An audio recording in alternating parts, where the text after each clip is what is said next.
Hello, my Mercurial mercenaries! I finally got around to reading the BABYMETAL graphic novel, Apocrypha, the legend of BABYMETAL, and I thought I'd just share a few of my thoughts on it. I'll be honest with you, I didn't know what to expect going in. I thought it would tell the story of the three girls and expand a little upon the few live performances I've seen by them, but it turns out that this is a very different book. This kind of tells an overarching history of the mythos behind the band. If you've watched any of my reaction videos on BABYMETAL from the distant past, haven't done any particularly recently, you know that and you guys told me about it, I touched upon that there's a fox god and that there is a mystique and a story behind this band that is more than just a bunch of teenage girls singing pop over thrash music. And that's what this novel kind of touches upon. I'll be honest with you, this book is light on story. It's more interested in an overall theme, a bigger picture. And that picture is one of good versus evil. And I'm not sure I really got it. It seems there's a good set of gods and a bad set of gods, and this book concerns the fight between the fox god and the vulture god. And they have this fight, and I think their souls become intertwined or some nonsense like that, and they have to split it. They split it into three, and they dish the three parts of the magic amulet throughout the world and throughout time periods, so that the separation of the amulet thing means that the evil can't come back. But of course, the fact that you've separated it and split it out amongst the times and the places means that someone eventually is going to go on a quest to find the pieces to put them back together again and whatever, right? And it turns out that somehow it's mankind does it. Mankind pollutes the planet.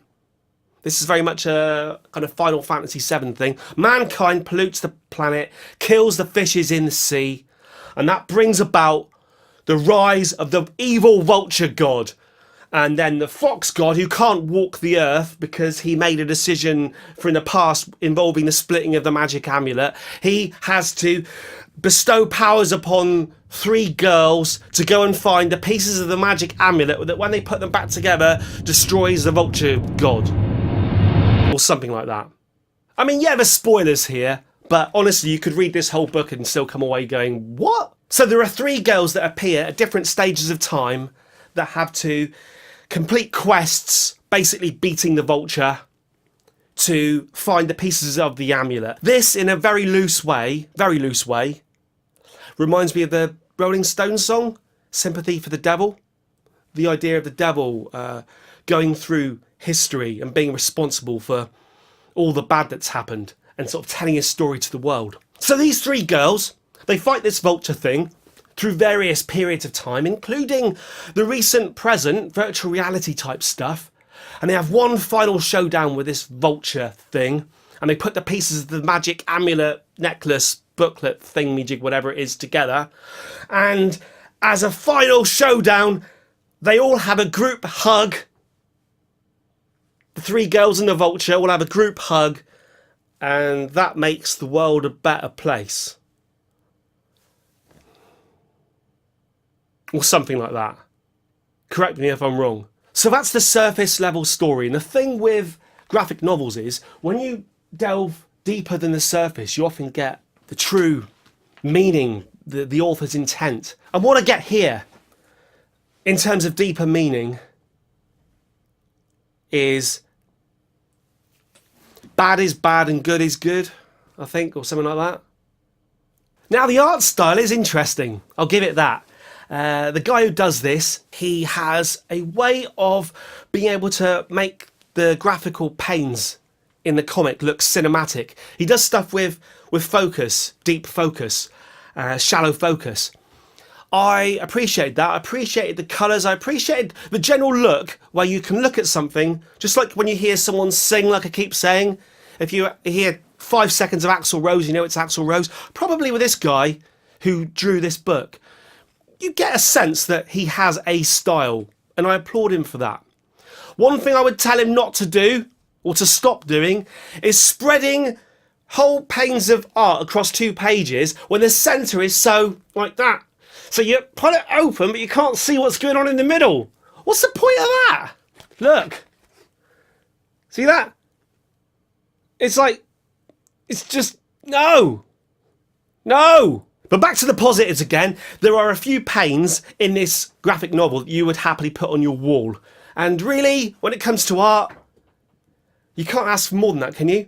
Someone like me saying he'd be happy to put it on his wall. So, handshake to the guy who drew it.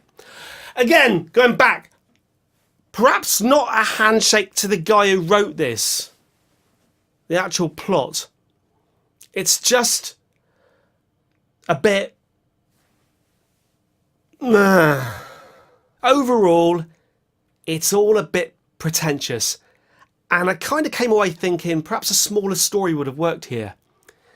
A smaller, more grounded story involving the actual members of BABYMETAL in some kind of storyline that the fans of the band could relate to. It could still be mysterious and mystical if it wanted to be, but something that people could relate to. This was all a bit too, but perhaps style over substance. However, from what I've seen of this band so far, this is a band who thrive in excess. Excess of costumes, extravagance of set design, and sheer exuberance at live shows. And therefore, perhaps a graphic novel about a mythical battle between good and evil set across the realms of time. Perhaps that's quite fitting for this band.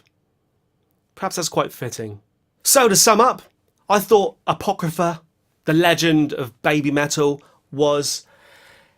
it is an okay distraction of your time for a few minutes.